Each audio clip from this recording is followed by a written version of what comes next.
Welcome back to the Yanks the Cop. We are here tonight for our special Brentford versus Liverpool preview.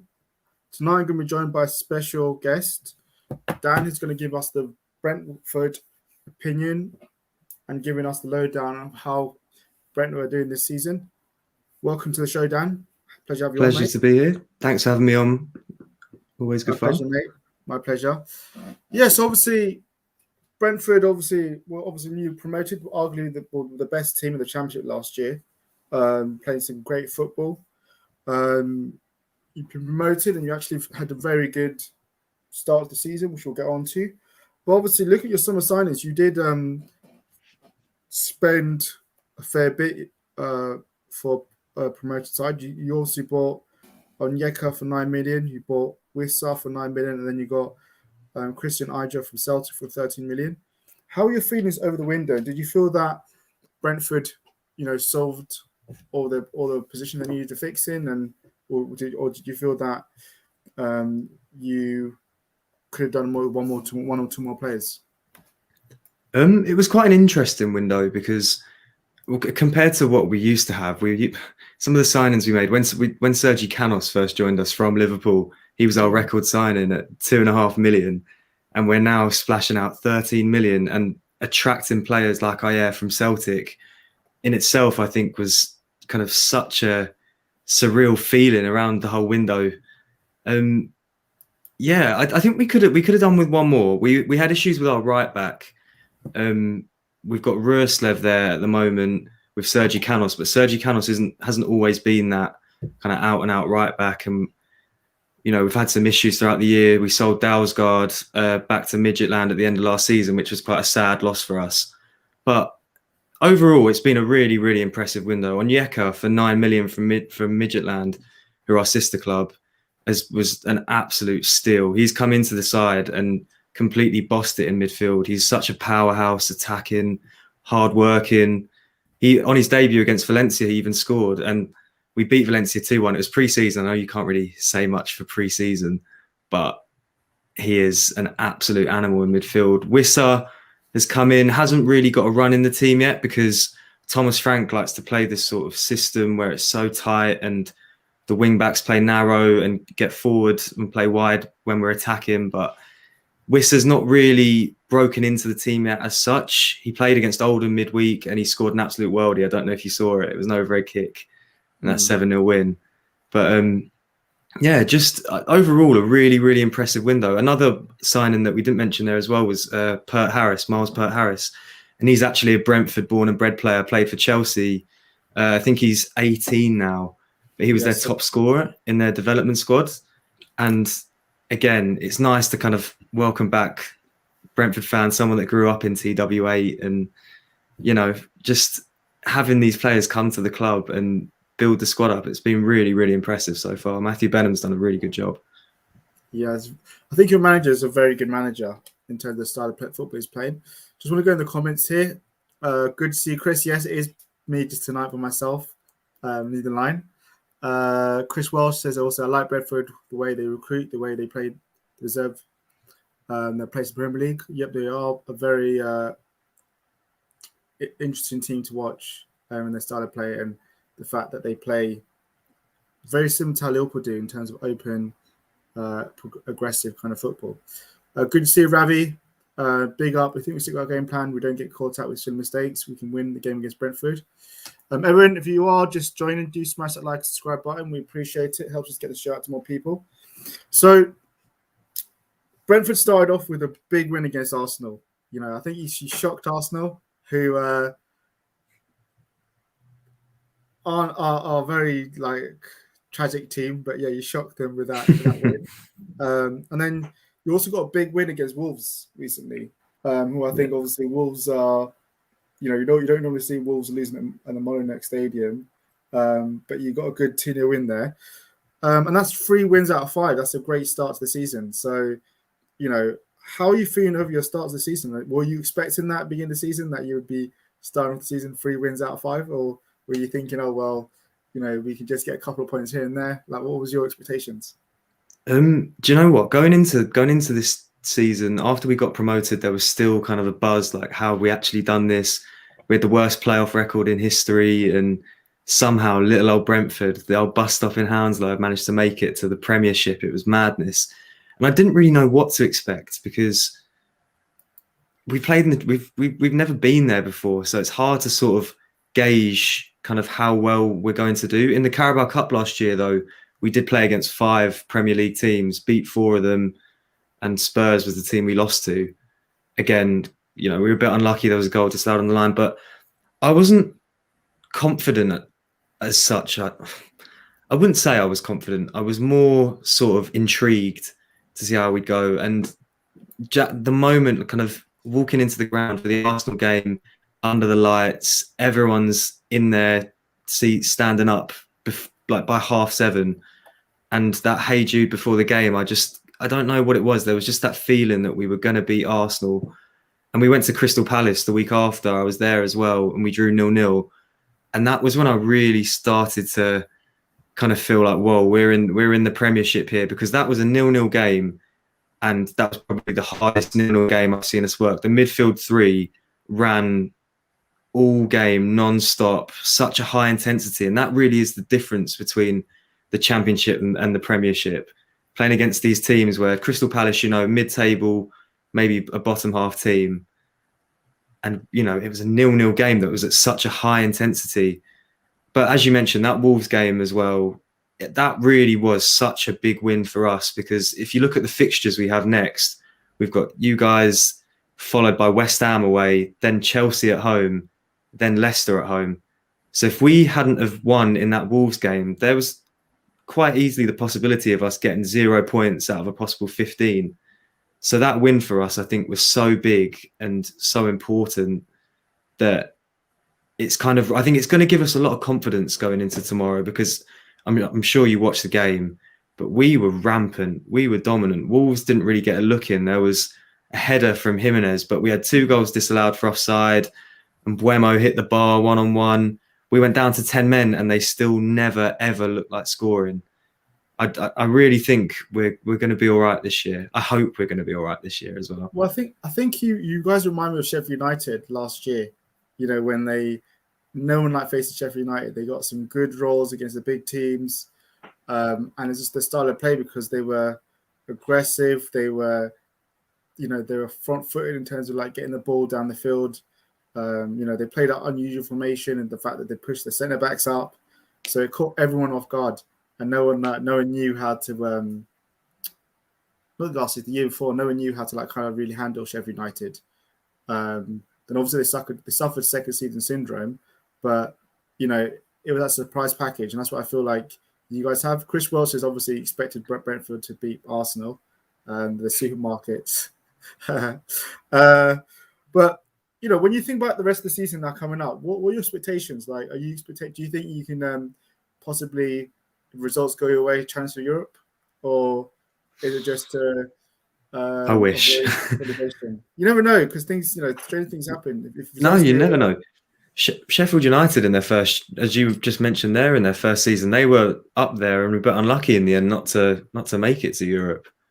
But I wouldn't push it that far. I guess it sounds like such a cliche sort of thing to say when you're a newly promoted team, but I just want to sort of enjoy the ride.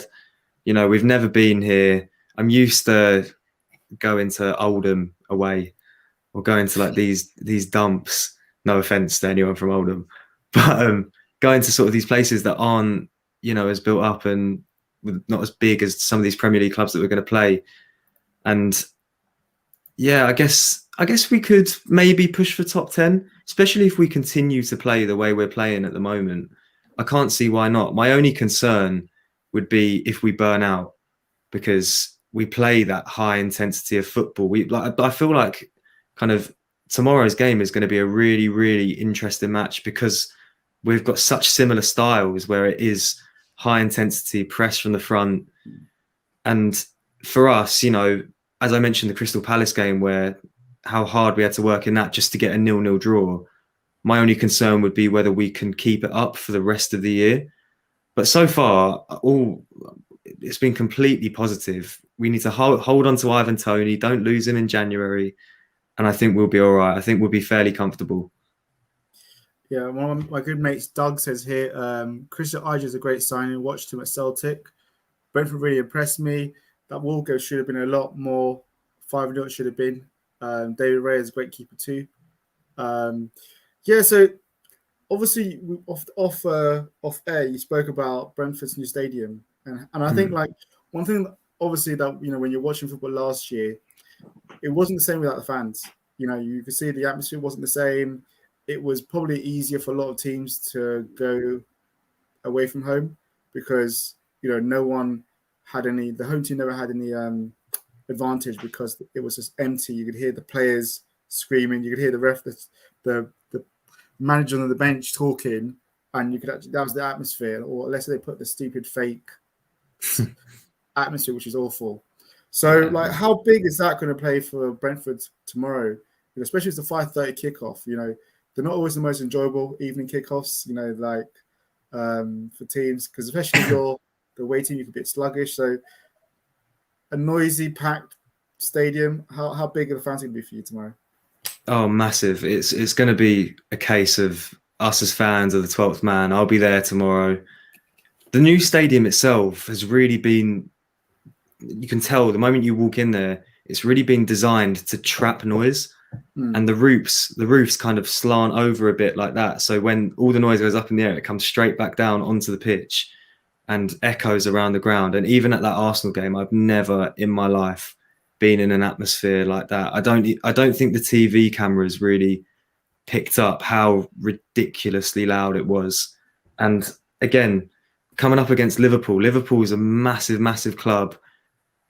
First time we played you in however many years, and welcoming you lot to Lionel Road, I think it's going to be a real tough challenge for you, especially under the lights. We had this unbelievable record at Griffin Park, and kind of the big concern when we built this new stadium was whether we really could kind of keep that sort of fortress feel. Kind of teams come into our ground, are they going to still be that same level of scared when they do come?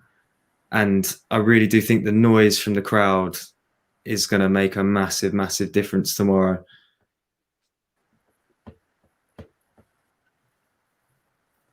Yeah, I think going on that, I think like it is the last time obviously the two clubs played each other was in 1989. Obviously Liverpool won that in the FA Cup game. So it's been a long time since we both really played each other.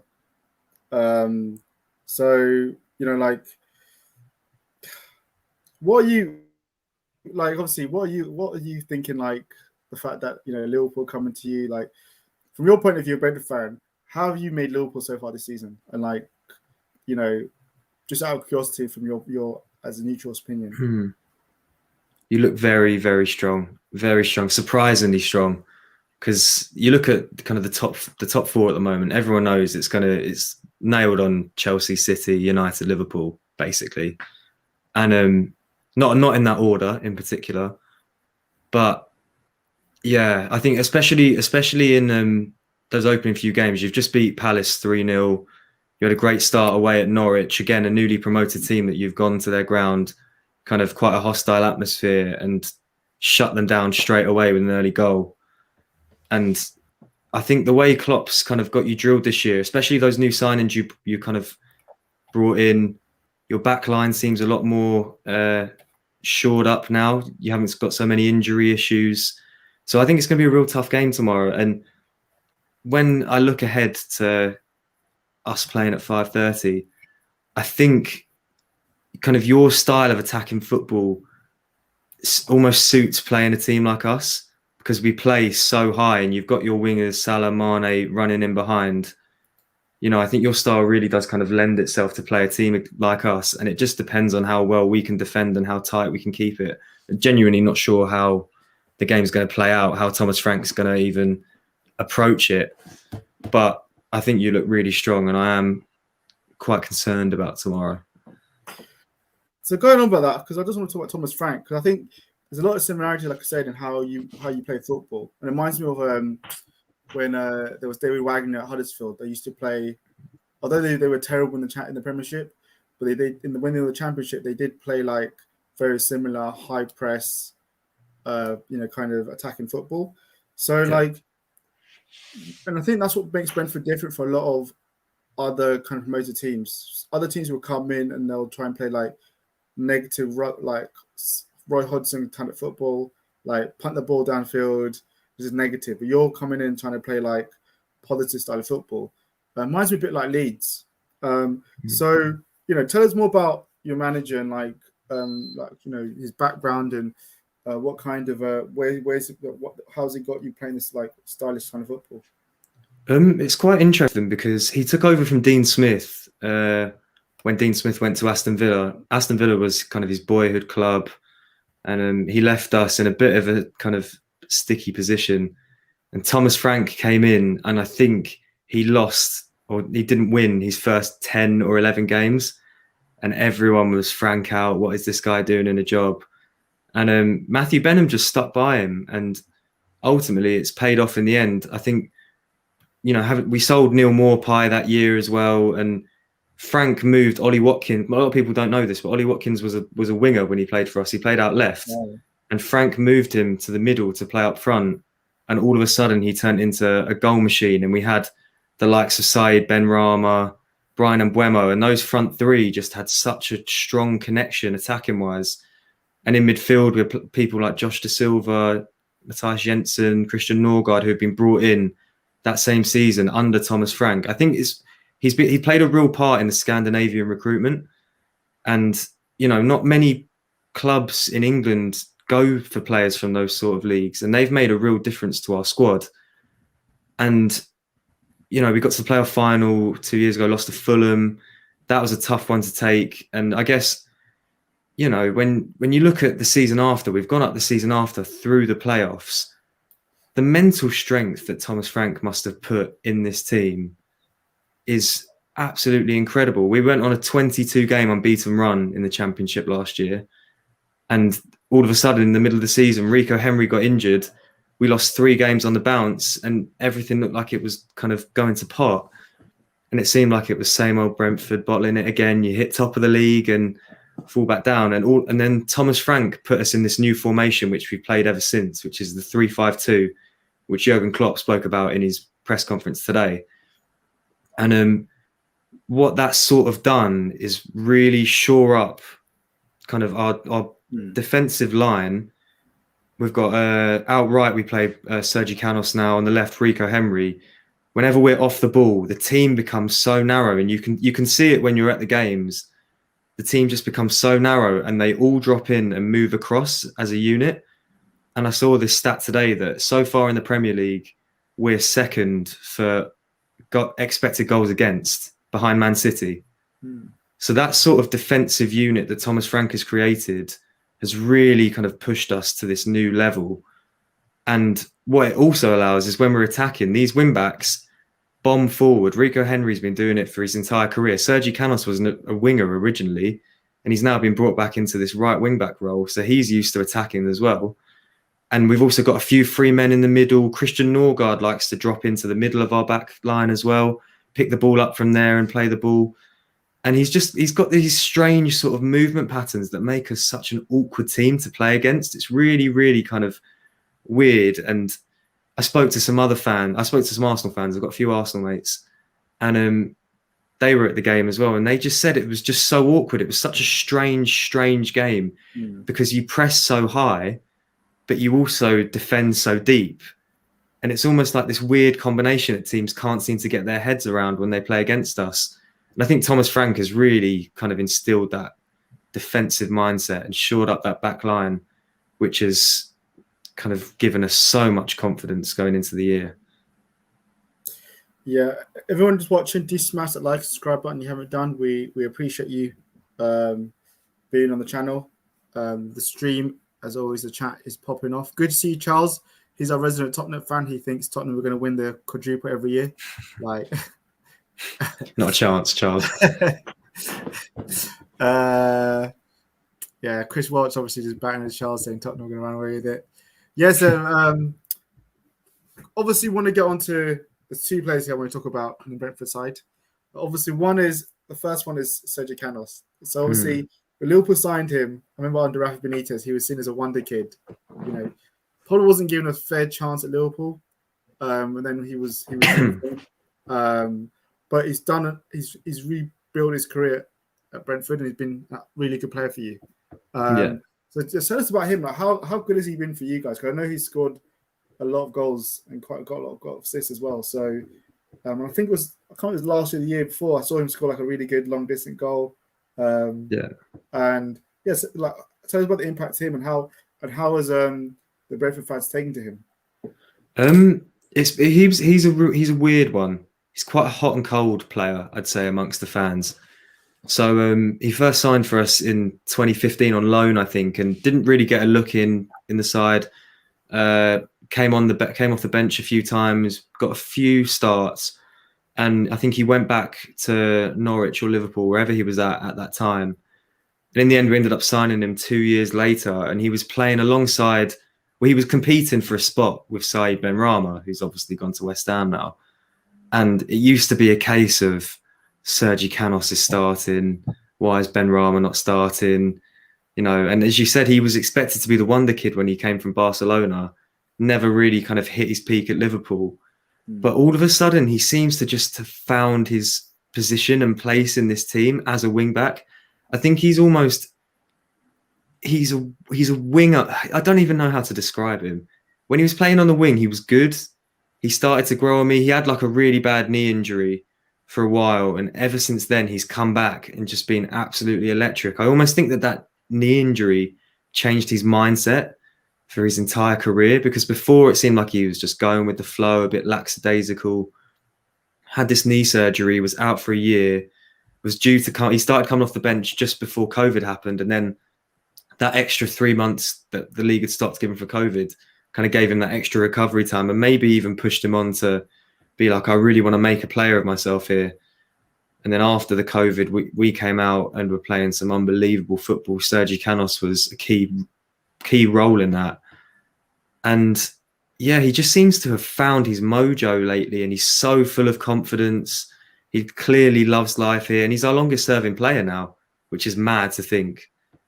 But he's just been absolutely exceptional. And obviously that goal against Arsenal, just, if there was any player that deserved to score that goal against Arsenal, it was him. Absolutely. Yeah, I think like I said, I'm always happy when, players that don't make it the club do go on to forge a career elsewhere, because, it's hard enough to break in at any football club. So it's good when, you see them, they're able to start a career elsewhere. So he's done really well for you. Obviously, have to talk about Ivan Toney. Like, he's a beast of a player, big, powerful, quick, can score goals. He scored loads of goals at Peterborough. You're looking at his stats: 24 goals in 32 games. He scored goals at Scunthorpe. So he's a big player. So, even for you, he scored 33 goals in 48 games. That's ridiculous. And 10 assists. So he's not just ordinary goal scorer, he gets assists. So what's he brought to your team, and how much of he's a threat is going to be for Liverpool's back line? Because Liverpool as well, we don't know what centre-backs Klopp's going to play tomorrow, because we've got the Champions League game and the Man City weekend, and Klopp has shown that he's rotating centre-backs, so we don't know if Van Dijk or Mata will start tomorrow. He might play Gomez and Konate again tomorrow. So what is Toney? What can we expect from Toney tomorrow? Everything. I mean, the fact that you've just said that. I mean, in terms of Liverpool, the fact that you can now rotate your centre backs compared to last season is crazy. And look at the quality you'd even have. Toney coming up against Joe Gomez or Konate would be an unbelievable challenge in itself.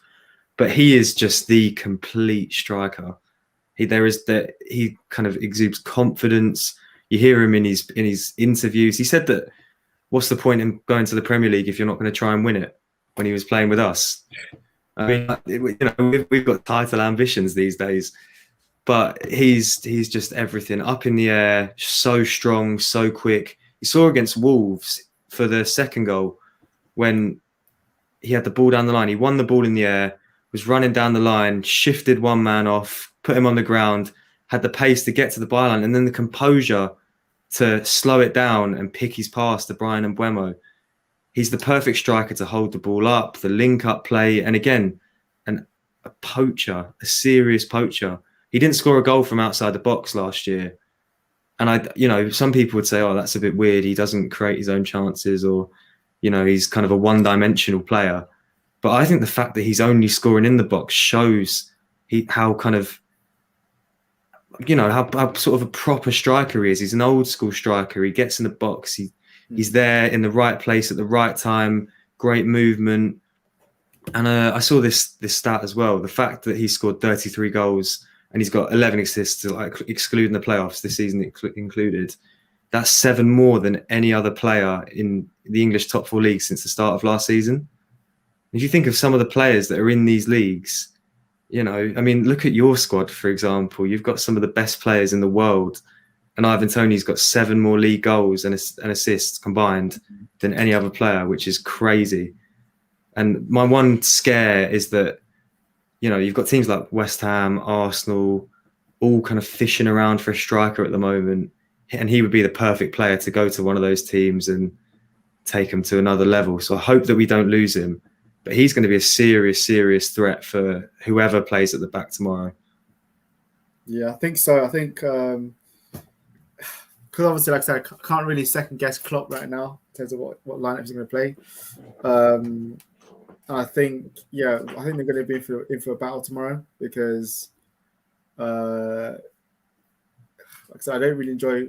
Although we have decent record in 5:30 kickoffs, it's going to be like a big battle one. So, whoever does play has to be on the game because, like I said, he's big, powerful, quick, and can score goals, got eye for goals. So, it's going to be interesting to see how we handle him and how we handle your fans because, that's going to be half the battle. Like, obviously the best tactic is always to try and go 1-0 up early. But if you go 1-0 down, then it's like, it makes it even more harder. So it's going to be interesting there. So, like, if you could give me your lineup, what do you think your lineup's going to be tomorrow? I think we'll sort of stick to what we've been doing. So David Raya will be in goal. Again, an exceptional player. But the one thing about him is he has always got a mistake in him. And I'm going to touch wood because I don't want to jinx that for tomorrow. But he has always got a mistake in him. But at the same time, he'd also pull off 3 worldy saves to make up for that mistake that he's made. So David Raya will start in goal. We'll stick with the same back 3. Jurgen Klopp was speaking about them in his press conference today as well, about how they're 3 of the biggest men in Europe as a back line. It'll be Ethan Pinnock, who we bought him from Barnsley, has been absolutely exceptional. He's a Rolls-Royce centre-half. He reminds me a bit of Virgil van Dijk. I don't know if that's an appropriate comparison comparing him to the best centre-back in the world, but he reminds me a bit of a left-footed Virgil van Dijk. It'll be Ethan Pinnock, Christopher Ajer, and Pontus Jansson. Jansson was a player, again, who always had a mistake in him, but the leadership he brings on the pitch as a captain, I think, kind of warrants him to always be in that position and always be playing for us where he can. He's quite injury prone, but again, like superb centre half. It'll be Sergi Canos at right wing back, and Rico Henry at left wing back. I think it'll be fun for Sergi tomorrow to play against some of his old teams, see some of the old faces in the backroom staff, maybe. I think he'll enjoy it, and I think again that could be another kind of facet that he brings to his game tomorrow, is the fact that he'll want it more because it's a club that not didn't believe in him, but sort of let him go without giving him a real chance, and he's kind of got a point to prove now, if you know what I mean, a bit of a chip on his shoulder. So I think he'll be bang up for it tomorrow. Rico Henry is always solid. I said last year, if we didn't go up, he was one of the players that was definitely gone, because he is a Premier League left back, no doubt about it. And I think he's still young. I think he's still 22, 23. Possible England left back one day. You heard it here first.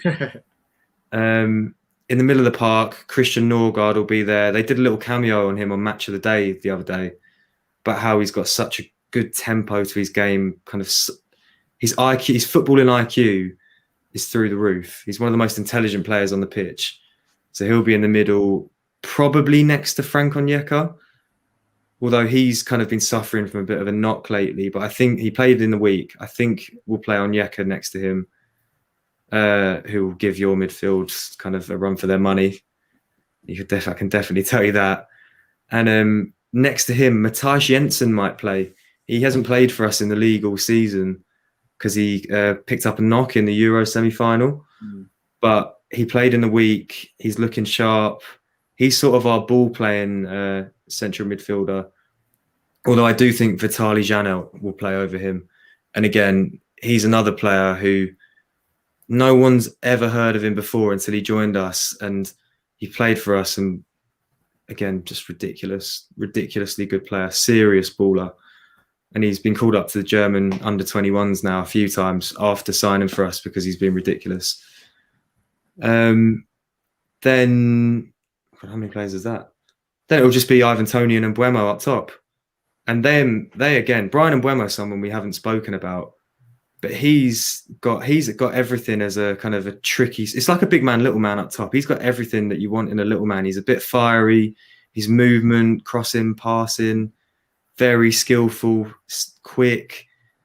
And I said it before, how we're sort of a bit of an awkward team. He's a really, really awkward player. I've heard a lot of people say, I can't tell if he's really good or if he's really bad, but it just always seems to work. And against Arsenal, he had like this kind of bit where he was in on goal, messed it up and lost the ball, then did this kind of weird trick and took it in between two Arsenal players and then missed the goal. It was like good, bad, good, bad. He's just an awkward player to play against. And him and Ivan Toney have got such a connection at the moment that everything just sort of seems to flow in attack. And it'll be Ivan kind of laying the ball off, and Mbeumo will put it in behind, Ivan will run onto it, and he'll do some backheel back to Brian, and then it will just be the link-up play they've got together at the moment is really, really strong. And I think, it depends. No, I'm not even going to say depend on who you start. I think whoever you start, be it Virgil van Dijk or Joe Gomez, they're gonna give you a run for your money tomorrow. I can tell you that for nothing. Yeah, I don't think any Liverpool fan expects an easy game. There's no easy games in the Premiership. Every team, is in the Premiership for a reason. It's the top level. So with your home away, you're not on your game, you're going to get beat or you're going to drop points. So, I don't think anyone in the Liverpool fan base or any of the Liverpool players or the coaching staff are thinking it's going to be an easy game. Or, we know, said you've beaten good teams, you're a very good attacking team, so it's going to be a hard match. I'm going to give Liverpool's lineup in an attempt. I mean, I can never second guess the Klopp, but I think for me, he'll go obviously Alisson in goal. I don't think that's going to be a change. I think Trent will start. He'll come back in because he's back in training after his illness. I'm going to go with Virgil and Matip starting tomorrow because I think he'll rest them for the Porto game, for the City game in the weekend. I would keep Tsimikas because I think he's been really, really good. I'd rest Robbo. Midfield, we've got a lot of injuries in midfield now because Keita and Thiago are both injured. So I think he's going to go with obviously Fabinho, Henderson, and then I think he'll go with Jones. If Milner's fit, he might play Milner for extra energy. But I think if he's not fit, because apparently he's got a cold, so he might go Jones. Then up top, I think he's going to throw a spanner in the works, actually. I think he's going to go with Salah, Mane, and actually I'm going to agree with someone who was on the channel yesterday with. He's going to play Origi up top, and the reason why I think he's doing that is because he's thinking of Porto, so he's going to rest Jota, and Bobby's not fit right now to really start the game. He might come on in the second half, but I don't think he'll start. So I think he's got a good show to in the works in terms of lineup. Doug said he's got Ali, Trent, Matip, Van Dijk, Tsimikas, Fabinho, Henderson, Jones, Mane, Salah, Origi. Yeah, more or less what I've got.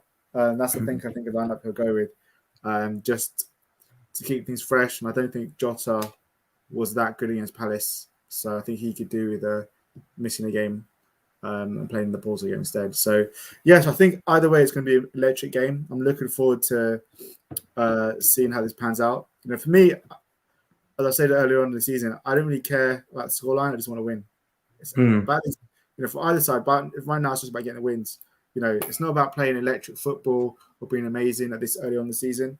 It's about the 3 points. Yeah. And I think both teams would love the 3 points.